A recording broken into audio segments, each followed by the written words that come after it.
Hello friends, welcome to a new series. This is The Police 2. Following on from the game we didn't quite finish, but we pretty much did. This is The Police 1.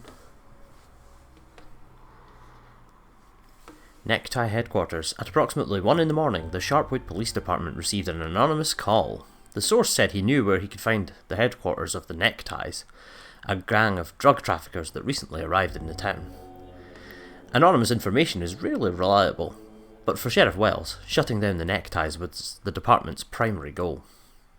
So he immediately went to the address indicated, along with 2 other officers for backup. So, This is the Police 2 has a sort of, almost a real-time strategy element to it, from what I can gather. A policeman usually performs 2 actions per turn. Moving a short distance is 1 action, so I'm moving to there. And any cover makes you almost invisible to the enemy if he hasn't yet raised the alarm. An offender can spot a sheltered cop only if he approaches from the side. Roger. We have a visual. So we want this one to... A cop can spend 2 actions on movement. If a cop runs into a criminal, the cop halts and the action is interrupted.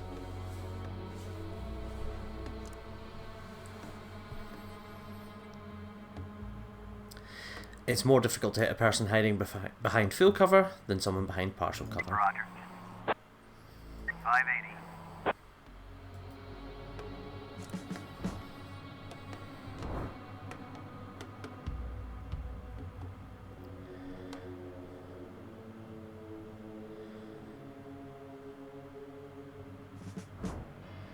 I don't know how I feel about this. It's incredibly difficult. It's incredibly different, rather.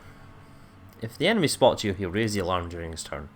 If the alarm is raised, cops are visible even if they're behind cover, but cover still makes you a harder target to hit.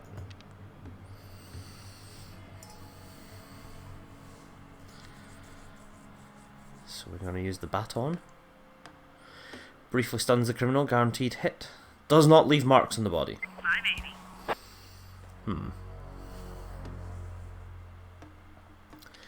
Let's use cop 2.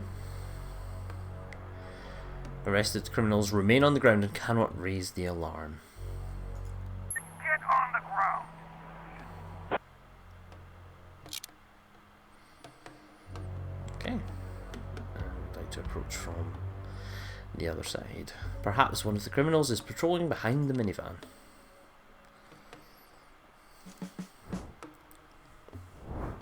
If you watch the first series, you may be looking at this going, what is happening here? This is the police. Another lookout has disappeared from the policeman's view and is most likely behind the logs. 580. Cops can carry other non-lethal gear aside from batons. A taser effectively stuns at a distance, but each shot requires a cartridge. Roger. Taser may cause shock. I mean, I'd like to think so. I think that said, a stunned criminal can be arrested. Enemies can not only see you, but also hear you. If an offender sees you from afar or hears a suspicious noise, he's sure to leave his post and check the area.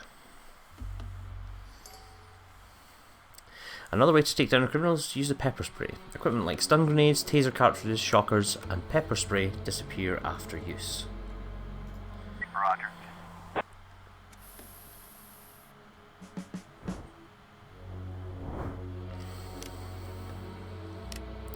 Okay, so they seem to be stunned for 3 turns.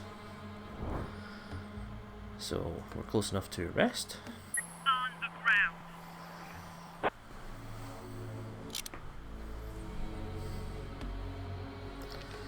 Hide behind the railroad car while I adjust. Ooh, prepare to breach. You can look into the room through the window or take a position next to the open door. Don't blunder into the house blind.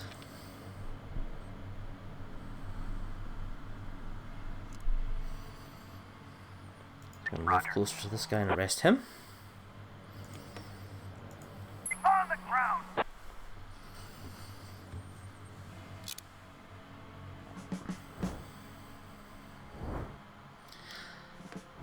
Suspect's turn, not very much because they're all arrested. I'm going to send this guy over to the window at the side. If you still haven't raised the alarm, the enemy won't see you through the window. Okay, that's cool. We have a visual. And we're going to send this guy to the other window.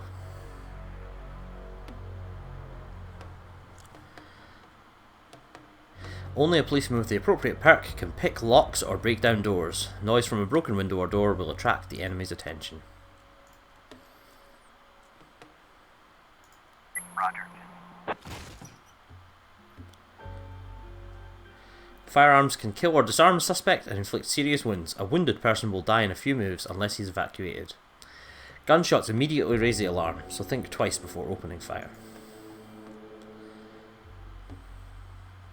Don't forget to aim before you pull the trigger.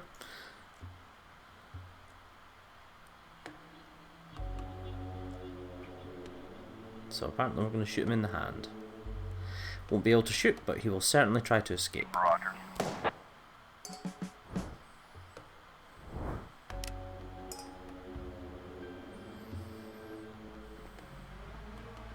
$590. I'm going to jimmy the window apparently.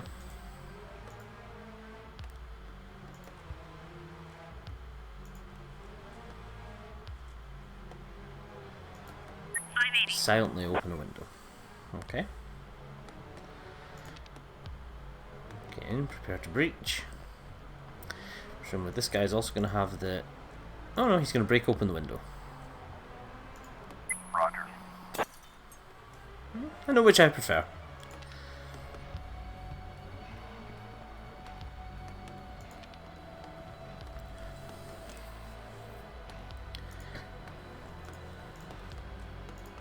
Roger.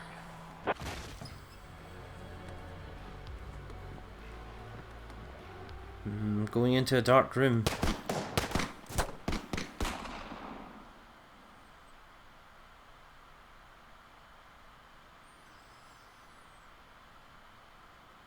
November 21st. But today I wasn't so lucky. I mean, it wasn't just a regular funeral, was it? All Sharpwood showed up. Can you imagine? I had a teacher, Mrs. Dawson. I haven't seen her since the 3rd grade. Figured she'd moved or died. I mean, it's not easy to lose track of someone in this town, right? And today I'm looking at her in the crowd, all alive and healthy. Imagine, right? And the crowd was huge. It wasn't even a crowd, more like a whole river of people. I mean, you look at all of them and you can't even see the end. All the roads were blocked. Just thinking. It's weird. There's this dead guy who's making it so an alive guy can't get his groceries on time, right? I mean, I just wanted to say, I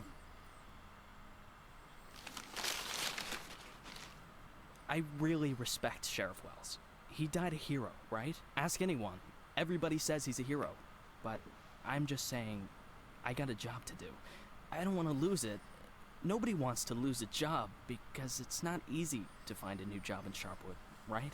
So, The money's right there in front of your nose. Don't bother with the change. Mr. Nash, thank you.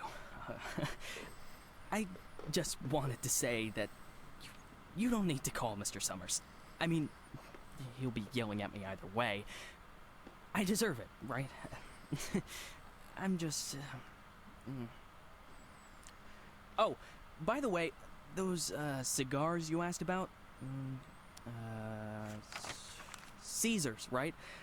Mr. Summers said we normally don't have them in stock, but we can order them.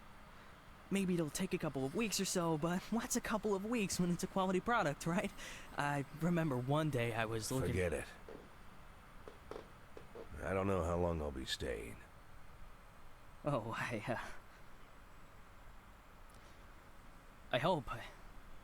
I mean, I hope that you won't be leaving too soon. You're like our best customer. Oh, or at least one of our best customers, am I right? I know there's a lot of stuff going on.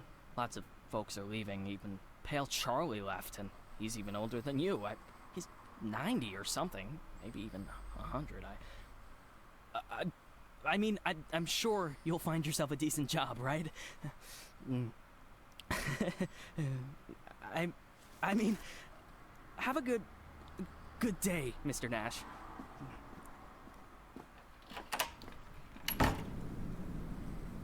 I've missed those dulcet tones.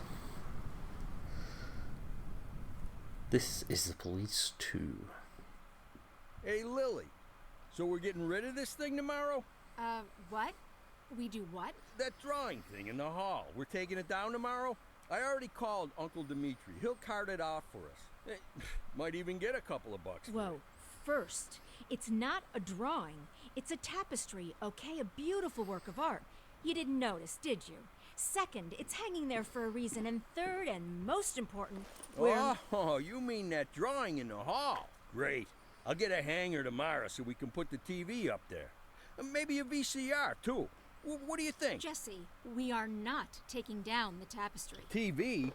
That's not a bad idea. Sure, but I was thinking, well, I thought we could put a snack machine here. I'm tired of having to drive 20 minutes over to Bad Ears gas station for smoked cheese in the middle of work. Like I've got nothing better to do, right? As if You see how much space that giant thing takes up? We can put a TV up, an arcade game, probably even a pinball machine. Speaking of which, my son moved in with his wife and dairy, so we've got an extra VCR. Only thing is, he took all his videotapes with him, so we can't... Oh, no, tapes are no problem. I've got lots of tapes. Plus, if we tell the guys that everyone's bringing in a couple of movies, then we... Look, I just need you to... Hey, what kind of movies you got? All sorts. Bloody Shirt 2, Bloody Shirt 3, Bloody Shirt 4, Hard-Boiled Women, Demons on Fifth Avenue. And you've got that movie where this pilot is flying around the Earth, but he's running out of fuel over the ocean, so he makes a deal with Satan, and Satan sends him to fight an army of skeletons, and the skeleton general, you can't fuck with him. Yeah, that's The Wind Blows into Hell. One of my favorites. Goes without saying, that's every man's favorite movie. Am I right or am I right? When I saw him at the end, when the girl throws the sword into the fire, my heart jumped out of my chest. Betty almost needed to call the ambulance. I swear to God.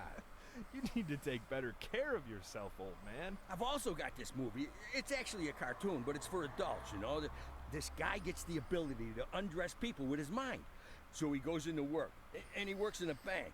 And his boss is a real bitch. But the bitch has some great boobs. And she calls him over to her. Tomorrow.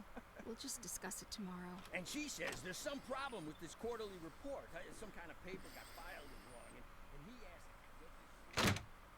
What the hell, Gail? Sit down and get ready to type. We agreed. Lily, we'll finish that damn letter of yours tomorrow. And if we're lucky, we'll even... Gail, take off your stupid hat and get back to your desk. I'm the sheriff and you'll do what I say. I'm the sheriff. Lily, you do know you don't have to be such a bitch, right?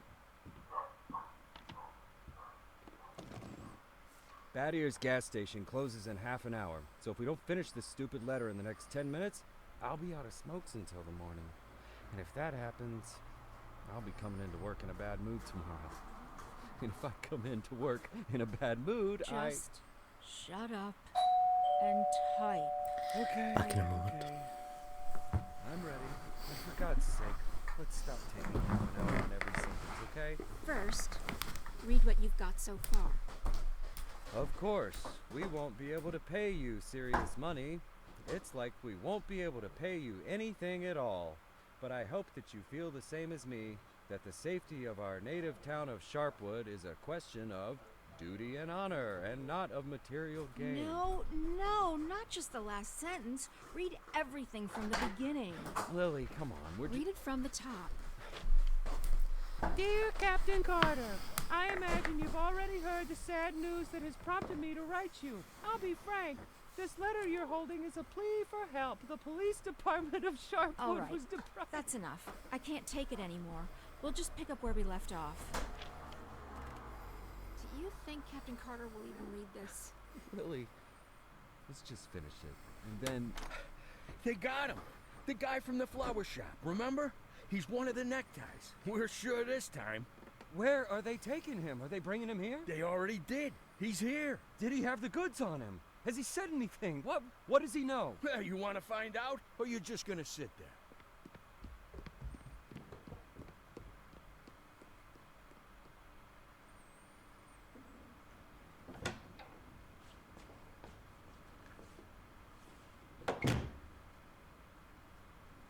What happened to him?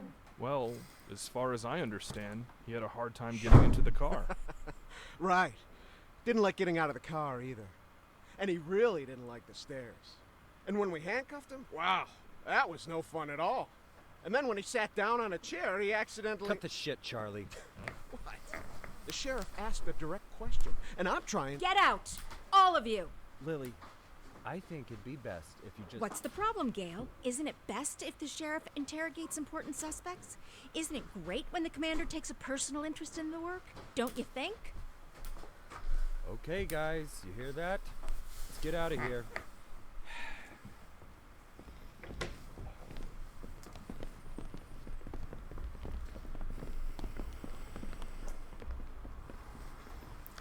May I have to excuse the minor interruption.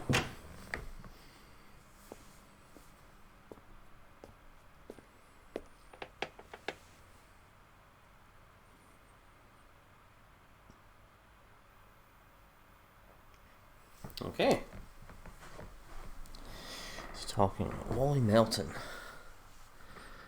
I know it was somebody in your gang that murdered Sheriff Wells. Just tell me who pulled the trigger and maybe I'll let you go. You're from around here, right? I'm sure you heard Sheriff Wells got killed, so what do you know about it? You and your friends lured Sharpwood's sheriff into an ambush and killed him like a bunch of cowards. Yeah, that's right, you and your necktie gang. Can you even imagine how hard we're coming down on you? Well, probably not try and immediately scare the guy. Go for the sort of tactful approach.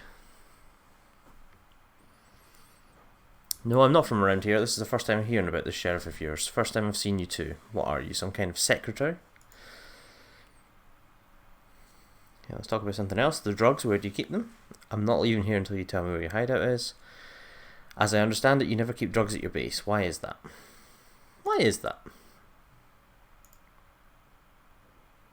Oh, shit. Basically, you think I'm going to talk to you? I missed that, but yeah. Could at least hide the suitcase. What? Oh, this?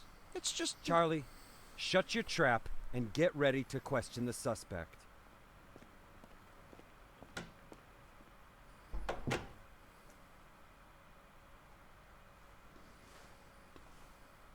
Lily, I just want to... You do understand, Gail, that this will soon be over. All of this. You understand that, right? I know, Lily. I know. I need to finish writing that letter to Captain Carter.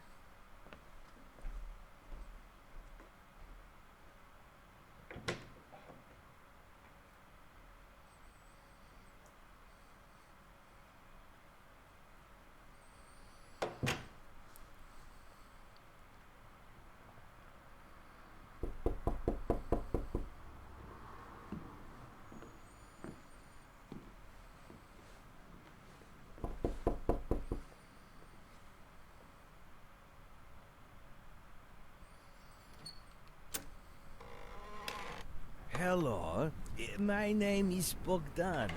Are you satisfied with your water supply system? I bet you're not. I am here to solve your problem. Excuse me, what? It's not so nice to run to the toilet outside in the cold, is it? Especially at our age. You go once, you go twice, and by then you've already frozen your butt off. And it's lucky it's the only thing you've frozen off. Believe me, I know what I'm talking about. And you know what I'm talking about too, don't you? Look, listen, this isn't my house. I'm just renting it. All the better. So the homeowner will pay for everything, while you will enjoy the new toilet in warmth and comfort. You Are you selling toilets? You sell toilets at night? Don't be silly. They'll replace your whole water system. A new toilet in the house is, well, it's the cherry on the cake. You're right. I'm here a little after hours. Mr. Well, you see, our farm is just taking its first steps in this business, so I can only visit my customers after I'm done with my day job. But a toilet inside your house is doubly good at night, right? Do understand your needs, sir. I myself had to run to the toilet outside for 20 years every night. But when I finally got a toilet inside my house, Please, go. Just go. I want you to leave. I know what you're thinking. You think that in such a small house there's simply no room for a toilet. But I assure you, if you just allow me to come in for a moment... Leave right now. I'm asking you to leave. I just want to save both of us some time, that's all. I know that you'll change your mind. The next time you need to go in the middle of the night, you'll remember me and think, damn, that guy was right. A toilet in the house is what every adult man needs. So, why don't I've asked you to leave. You need to leave. Now. Leave. All right. But I bet you won't last a week before you change your mind. I'm telling you right now, you won't last a week.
Dear Dylan, Oliver and Edgar, I'd give anything to be sitting with you on the porch of our old house, smoking a cigar, talking and passing the day.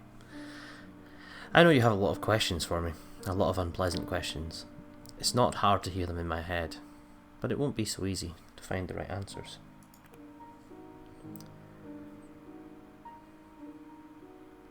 Is it true what they're saying about you?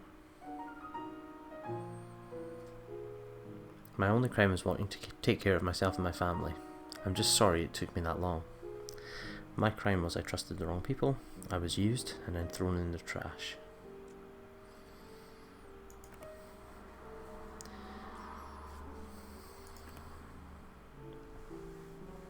Why did you flee from FREEBURG? It's not that I ran away, I needed time to regroup so I could go back and clear my name. Sometimes retreat is the only way to victory. I ran because I didn't want to be killed in prison. I know so much about every influential scoundrel in the city, they would never let me live to see my day in court.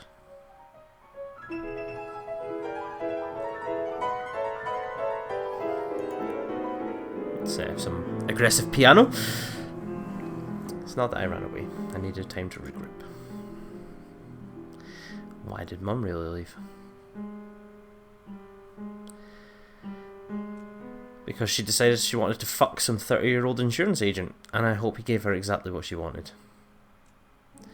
Sally, your grandmother, once told me I'm too old, I don't have any energy, and that's why Laura left. I didn't really understand what she meant at the time, but now it seems to me she hit the nail on the head. Yeah, that's a good throwback. Did you have an affair on the side too? I wouldn't say that. For one thing, your mother had already left, and it's strange to call a relationship between two people an affair if they only talked on the phone and never met. Or it was your mother who had the affair. Everything that happened to me later was just an amusement, a naive love fantasy that never became a reality. In any case, it's over. My amusement wants to put me in jail.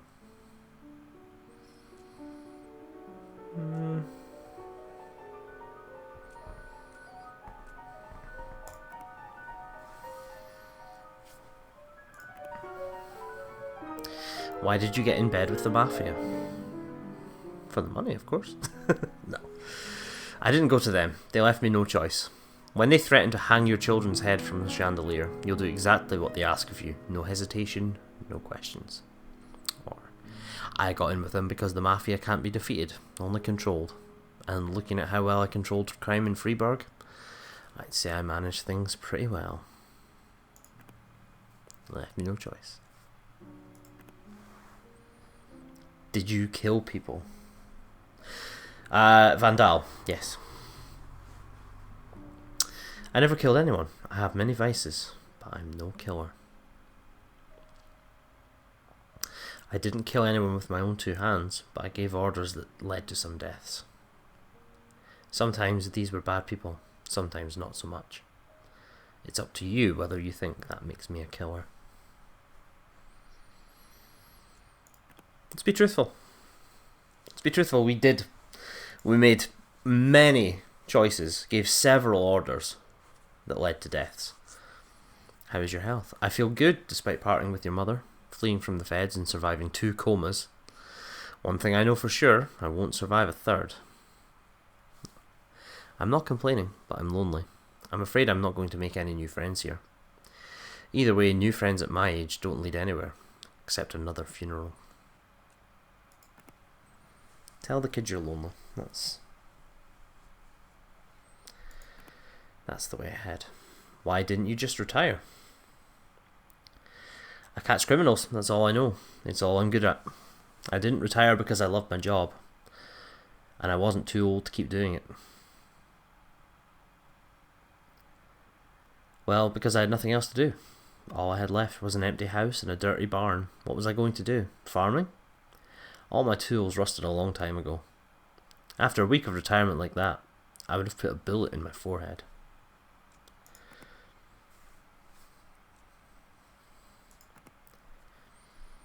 What are you afraid of? I feel like this is a personality test more than anything. What are you afraid of? I'm afraid I'll be caught, locked in a cage and put on display like a circus freak. And the only power I have left is to bash my skull on the bars of my cell. Or I'm afraid that I won't have a chance to clear my name or even explain myself. Before the law, before FREEBURG, and most importantly, before you. You deserve an explanation the most. That's why I'm writing this letter.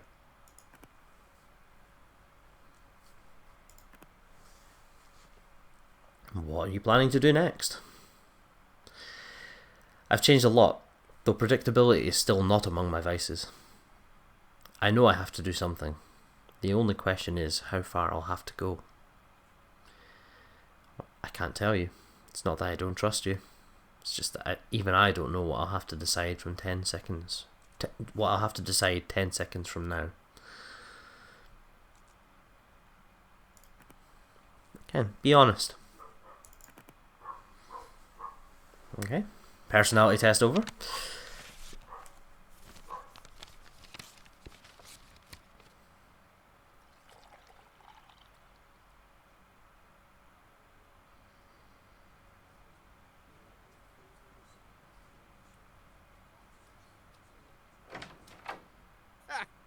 We could hardly shut the guy up. He wasn't so tough. I didn't even get to the Phase 3. Phase 3 is where We don't have a lot of time. They're moving their headquarters, but we should be able to nab most of them if we hurry. It's north of here, the old summer camp.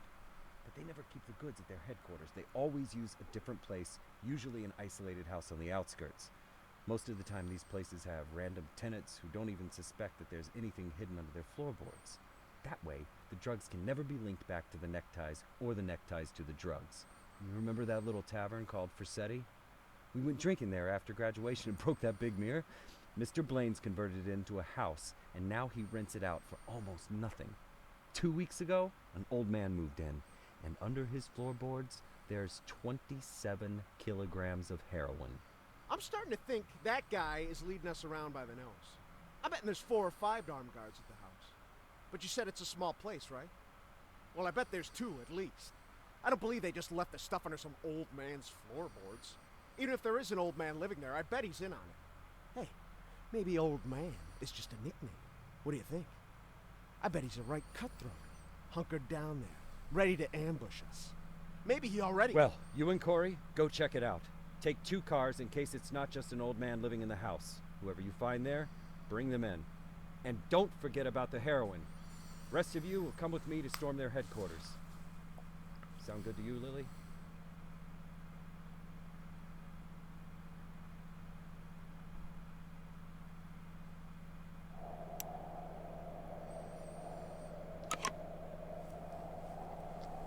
All events that require your attention are displayed on the Sharpwood map, and by a card in the call list.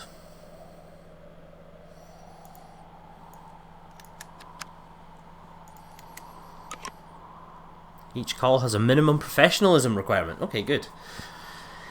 To ensure that your cops can go on a call, their overall professionalism must meet the minimum required by that call. I like that. Okay, so we're sending in Fletcher and Bellow for a grand total of 600. The neckties are hiding a large batch of heroin in a house on the outskirts. Currently, that house is being rented by some old man. He's probably working with the ties and watching the goods. You know, I don't think he is. I think we know who this is going to be.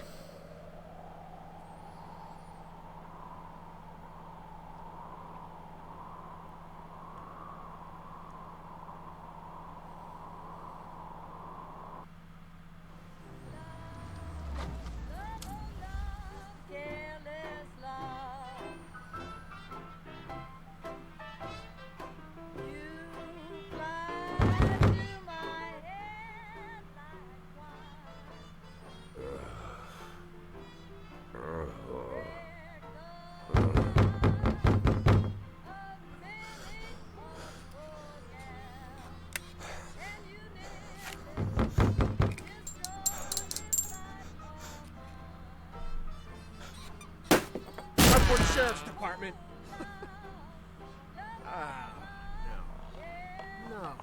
No. Look at this. No, well, just look, Corey. You couldn't find anyone better to watch the goods? Or they just didn't bother? Or are we missing something? What do you think, Corey? Think we're missing something? Huh? Is there some kind of special meaning to the fact that we've got drunk, dirty grandpa here, sitting in the shack watching the goods? Maybe we need to crack the code here, huh? Well, any ideas where they hid the powder? How about you look around while I... while I interrogate the suspect, huh?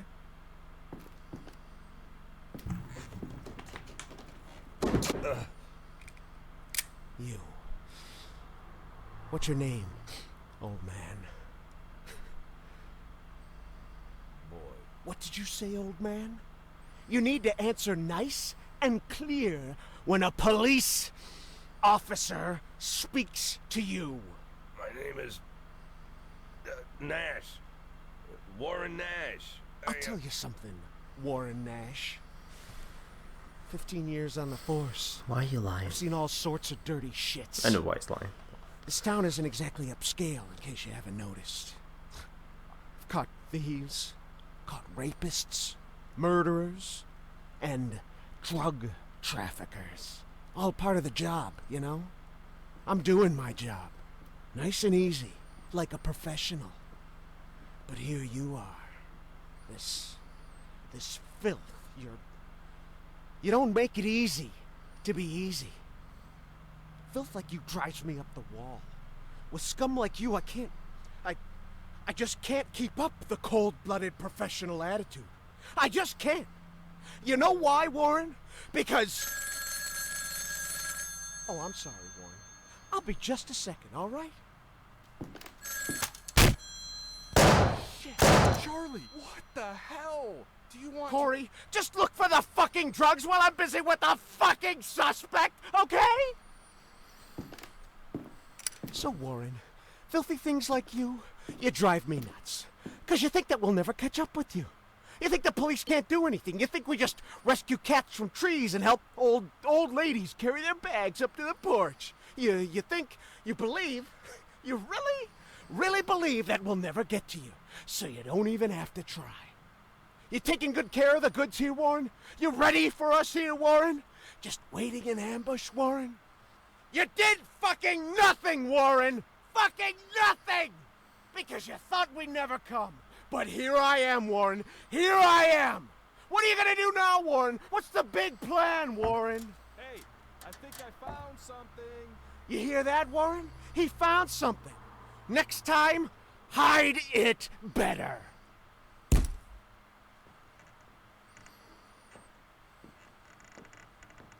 Well, this looks like 27 keys of heroin to you? I would say there's somewhere between 26 and 28 keys. Well, that sounds like 27, right? Yep. Yep, looks like 27. So what are we thinking here? You load it up in the car and I'll pack up the old man. Any of this other junk we might need.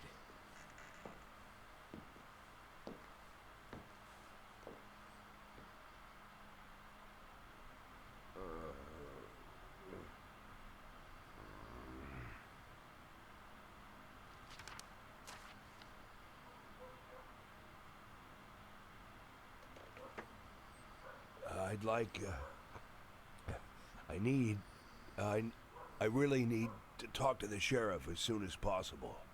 I'm Sheriff Reed. You can talk all you like, but if I were you, I'd wait for my lawyer, Mr. Nash. I don't, you said you're the sheriff? That's what I said. No, I'm just, are you Sharpwood, Sheriff? I'm the sheriff. You could, do you have the authority to... Look, I'm wearing a shiny star on my chest. I'm sitting here in the middle of the night, and even though I'm exhausted, I'm poring over murder files that no one else wants to bother with. So yeah, I'm the sheriff. I may not be used to all this, and I'm not sure I ever will be, but I don't have another sheriff for you, Mr. Nash. You might as well accept it. Listen, Sheriff. Sheriff Reed, right? Great, Sheriff Reed. I need to talk to the sheriff, and you're the sheriff, so it's even better. I mean, older sheriffs sometimes... Well, that doesn't matter. It doesn't matter. I'm not talking about that. I just want to say that there's been a mistake. And I want to help you out here because There was a huge batch of cocaine hiding in your house. You want me to believe you didn't know anything about it? I rent that house. Only lived there a couple of weeks, and you know all that, right? It's easy to check, huh? Yeah, it's but that's not important. It's not that I'm trying.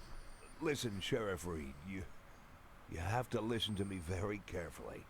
I'm a policeman, just like you know? Oh, so you must be undercover. Is that it, Mr. Nash? No, it's much more complicated than that. My name isn't Warren Nash. Yeah, I already knew that. Your fake documents are so bad they practically fell apart in my hands. If you let me explain, would you like to see my real document, Sheriff? Look, that humidor, you see it? What? That little box, the little wooden box on the table, see? Looks like a jewelry box. It's locked. We'll crack it open in the morning. Wouldn't you rather open it now? Please, Sheriff Reed, let's open it now, and I'll try to explain everything. I'm in a very difficult situation, and I'm asking you to listen to me. Just open the box, and you'll find my passport in there, my real passport. My name's Jack Boyd. The documents that say I'm Warren Nash, I bought them for $90 at the rail station. Please, just open the box, and I'll explain everything, please. You say you were a cop, huh?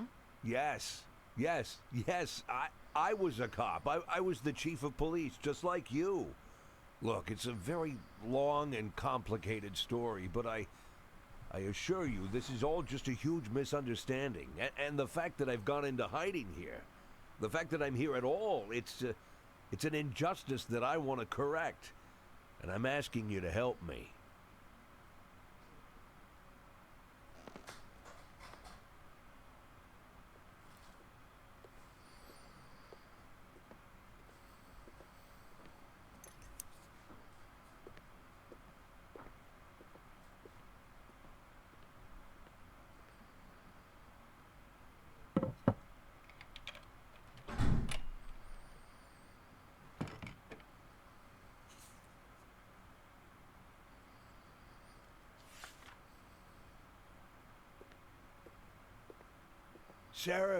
Sheriff Reed, let's talk.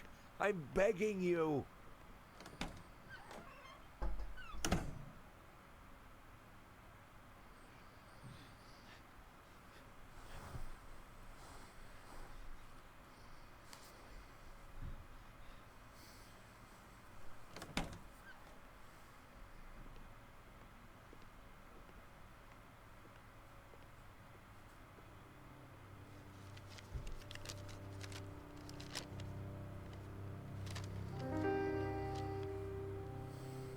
Sheriff Reed, let me... Do you even know what you've been accused of, Mr. Boyd? Let's just say I don't know if you know what happened in FREEBURG last winter, but it had nothing to do with the law or justice. I was used, and You do understand that I have to report you to the feds, right, Mr. Boyd? Sheriff Reed, if you do this, you just continue this, I believe that cops should help each other, so I just want to say... You seem like the kind of person We've who... known each other for 5 minutes, Mr. Boyd. I doubt very much that I've made any impression on you at all. Whatever you've got yourself mixed up in, I hope that you find justice. If that's really what you want. But for now, all I know is this. You're a criminal, and they're looking for you. Your folder, that's a case file. Can I see it? Excuse me? I worked as a detective for years. Even when I was chief, I did half of my detective's work. If you're having trouble with the case, I'm sure I can help. Cops should help each other. My exact words, right? You think that I... Listen, Sheriff Reed, what do you have to lose? You're the head of this police department. You've got to think rationally. I'm not trying to teach you how to do your work. I'm just... Well, just for a minute, forget about all that, this whole awkward situation, okay? Right? You have an unsolved murder, and there's someone standing right in front of you who's offering to help. Maybe I'm an imposter, and I can't actually do anything. Maybe I'll even turn out to be a lunatic, scatter the file around the cell and dance around like a wild monkey. But maybe, just maybe, I really am an experienced cop who can help you find your killer. Don't you want that? Don't you want to give me a chance since you've got nothing to lose? Don't you want a real criminal in prison, not some sorry victim of circumstance like me? That's police work. Catching the real criminals, right?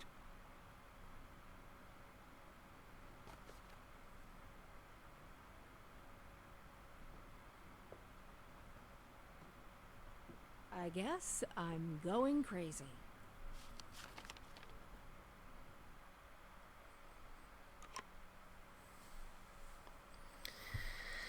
To solve the crime, you'll need to reconstruct the picture of what happened by placing the frames for the crime's key events in the right order. So it's the same as the first game.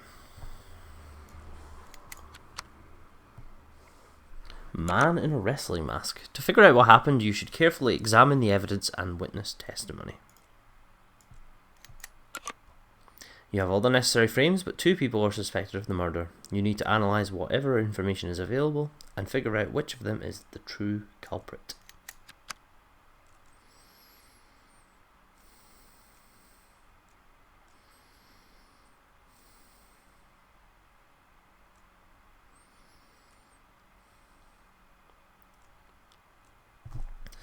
Okay. Ruth Finnegan, victim's wife. I was at the neighbours to borrow some salt, and I heard on their TV there's some crazy maniac started killing Ripton. The journalists nicknamed him the Wrestler because he wears a wrestling mask. I usually don't pay any attention to the news, but this time I remember, because as I was leaving, I noticed a Latino man in the street with a big sports bag, and he was just taking off a mask. I got home and there's blood everywhere. Bob was nowhere to be found. You think that maniac came all the way out here from Ripton?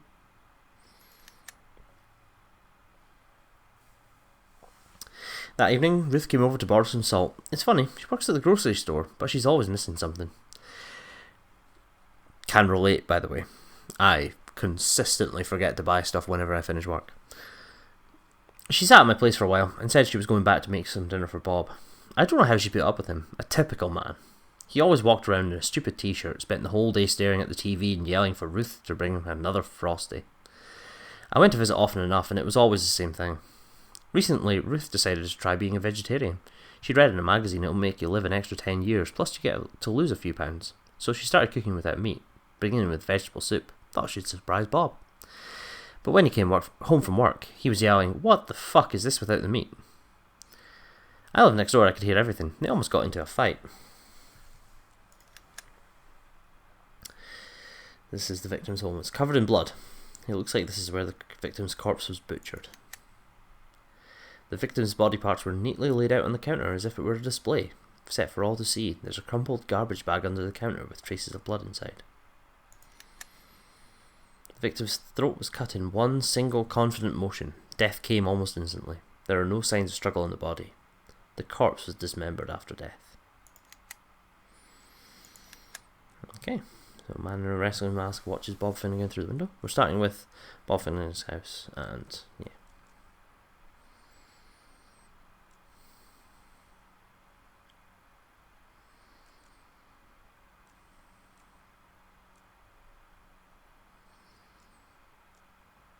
Okay, so presumably, a man in a wrestling mask watching Bob Finnegan through the window.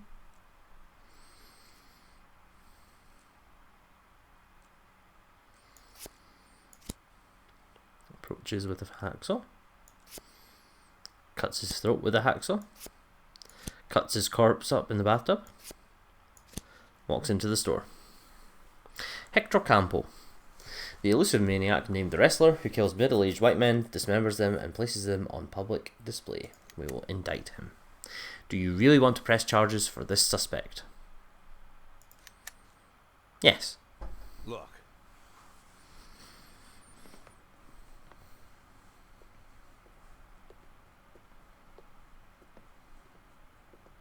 But I think the wife had something to do with it.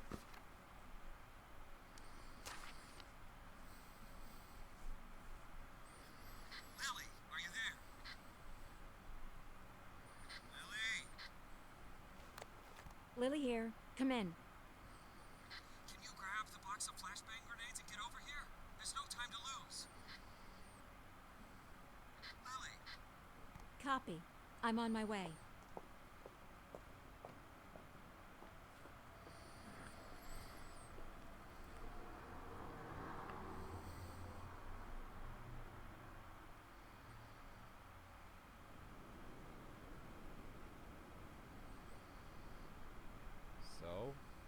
I'm not seeing anything. Lily, it's time. Yes, just let me look at the plan. Lily, we've got everything covered. Gail, I need to take a look at the plan. Gail, the plan? Lily, do you want to look at the plan or do you want to change the plan? I need to see the plan before I decide whether I need to change it. Gail?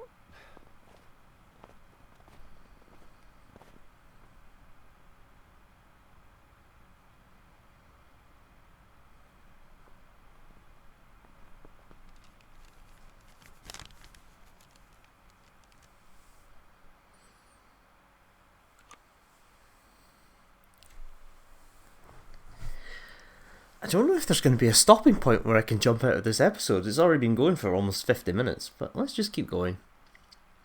Things to do: interrogate the necktie, get all information available, outfit and assign your strike team. Usually it takes several days to plan an assault, but this time Gail had to sketch out the plan in a hurry. Maybe you'll want to change something.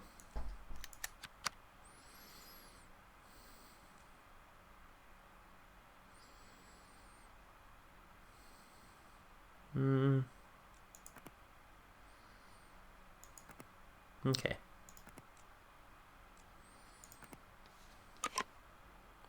At every position there has to be a cop with the appropriate skills or equipment necessary for the assault.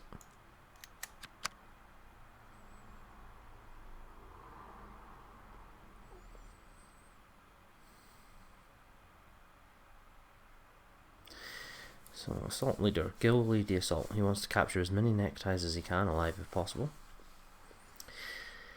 Gil knows no assault is complete without a well-trained gunman. He wants to put a quick cop around the side of the car wash so he can cut off any escaping neckties.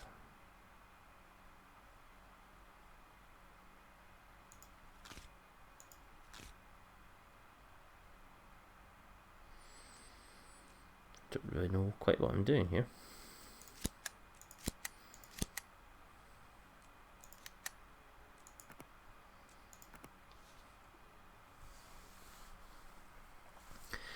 Gale's confident a clever cop could outwit the side door of the workshop and sneak inside. Agile cop with a stun grenade to storm the workshop, and a stealthy cop can sneak into the workshop unnoticed and take the neckties by surprise.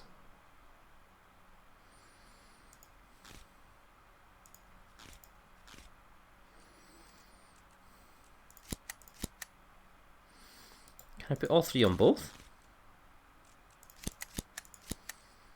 Oh, I think they are actually already all three.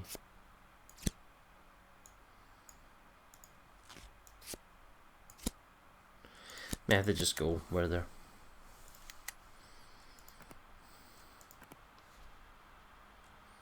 Okay.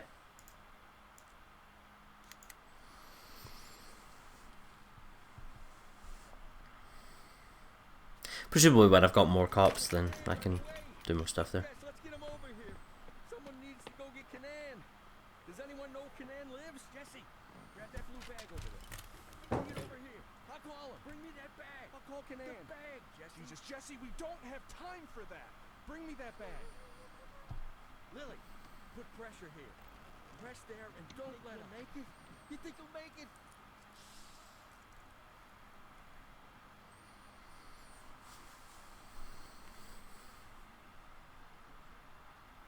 We need to put something under his head. He's dead, Lily. Lily, he's dead. Dale's dead. Well, that didn't go well.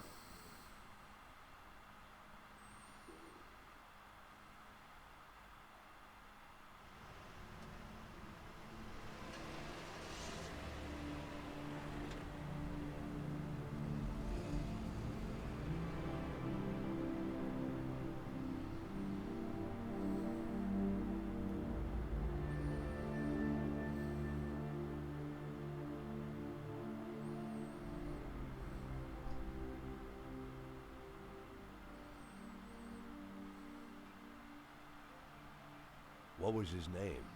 I mean the deceased officer. What's his name? Gale Greenberg. Were you close? No, but... No. We went to school together. Sheriff Reed, Sheriff Reed. Ha! Sheriff Reed.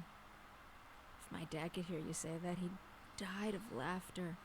He'd laugh like a madman, choke on his favorite meatballs even. Sheriff Reed. Call me Lily. My aunt lived in Freeburg. She sold flowers. Had her own store, a little shop. My mother and I used to visit during the summer. You have warm summers there. Warmer than here. Anywhere's warmer than here. So, what happened in Freeburg, Mr. Boyd? That's a very... I'm sorry. Forgive me, Lily. I begged you for a chance to tell you everything, and now I don't know where to start. You were slandered? You could say that. So you aren't guilty of anything? I'm plenty guilty, but not what I've been accused of. I was just a fool. A blind fool. You're right, Mr. Boyd. I'm sorry? The sheriff's job is to think rationally. I figured I might be a shit cop, but at least I can think rationally. Now I'm not so sure. Lily, listen to me. You aren't guilty of anything. I've been a police chief going on 13 years, and I can't say that let's just say it's a difficult job. It gets complicated. And to put you in this position, it was, I just want to say Don't that... be shy, Mr. Boyd. I don't make much of a sheriff. Is that what you wanted to say? Because I completely agree with you. Lily, listen to me. I'm a policeman. Whatever position I'm in now, whatever this is, whatever my official status, I'm still a policeman. I'm a policeman and I know how to do this job. And I will help you. Cops should help each other. Isn't that what we were talking about earlier? Don't you agree with me?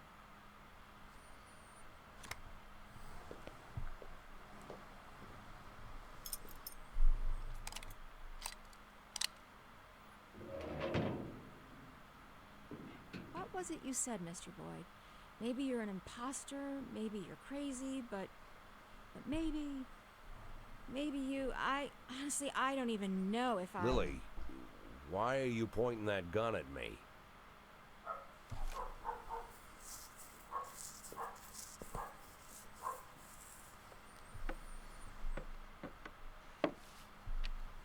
Can I get out of this cage?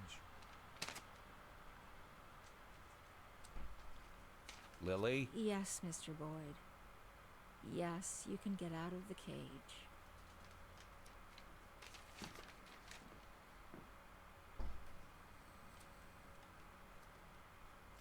You want me to... Well, I guess I'm asking. You want me to get to work? What is it you want me to do exactly?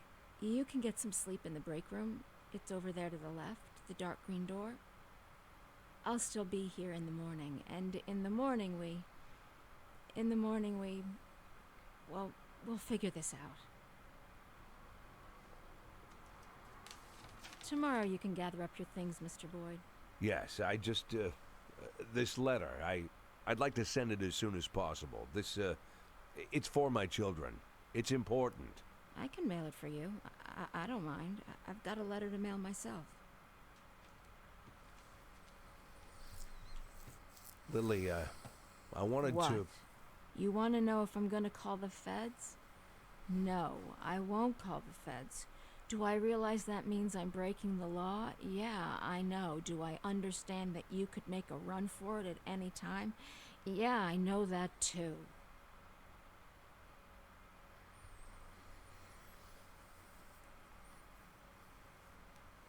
I'll see you in the morning.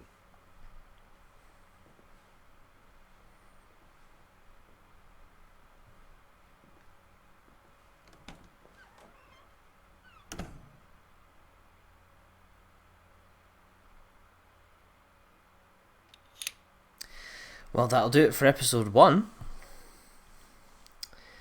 A lot going on there. Not a very interactive episode, I have to say, but I'm sure that will change in the next one.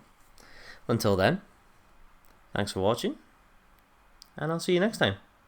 Bye for now.